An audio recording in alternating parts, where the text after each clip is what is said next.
Life after accident topic आजको चिजमा हात बानेर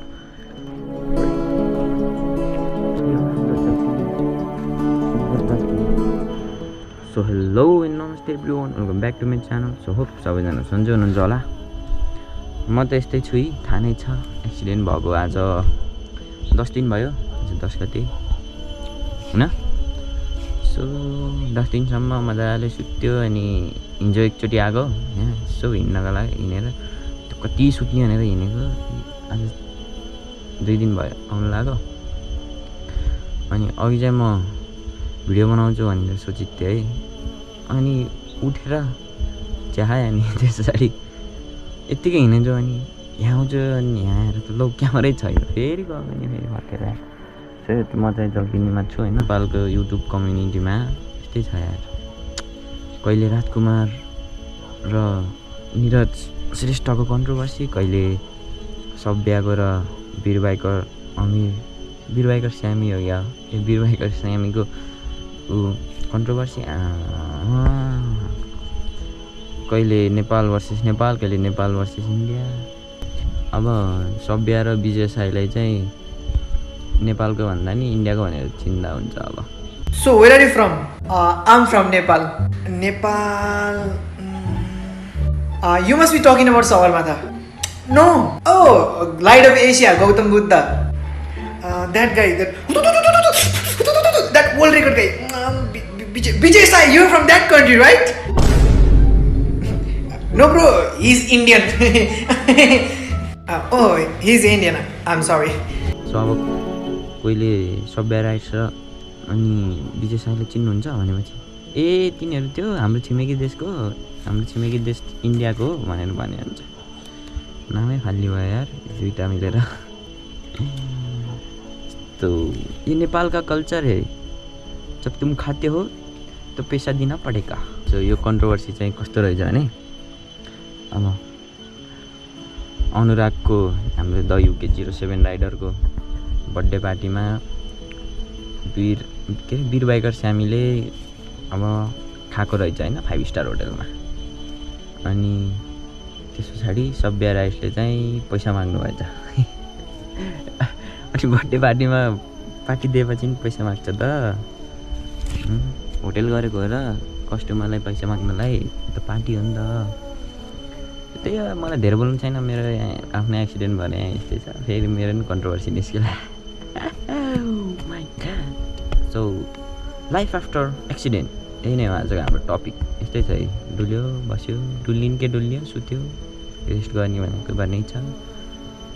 सो मेरो चाहिँ यहाँ घाँटीको हल्का मुनितिरको हुन्छ नि, त्यो केटीहरूको ब्युटी बोन भन्छ, हाम्रो चाहिँ के भन्छ थाहा छैन, तर त्यही हड्डी हो मान्छेको। सो यस्तै छ, कन्ट्रोभर्सी निकाल्दै जा होइन। अनि युट्युब खोल्न नि झ्याउलाउने बनाइसकेँ, जताततै कन्ट्रोभर्सी ठिकै छ। हामी त अब आफ्नै पारामा हो।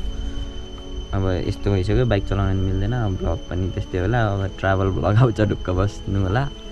अब हिँडिन्छ ट्राभल ब्लगर। गोप्रो किन्यो यार 60,000 को, हिँडेर भ्लग गर्नुपर्ने अवस्था आइसक्यो। यही गोप्रोमा इन्ट्रेस्ट लाएर गोप्रो किनेको, अहिले गोप्रोले लैजाला जस्तो छ। बितायो मामभोलि। सो त्यही हो, अब हल्का सिनेमेटिक हेर पनि धेरै भयो होला।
सो हेरिसक्नु भएको होला सिनेमेटिक्स राम्रोसँग हिँड्छु फेरि यसरी लडेँ म अब लडेपछि के गर्ने भन्ने भयो भने फेरि अर्को हात नि यस्तरी झुन्डाएर हिँड्नुपर्छ सो त्यही हो कपाल मिलाम पहिला चोर जस्तो देखियो नि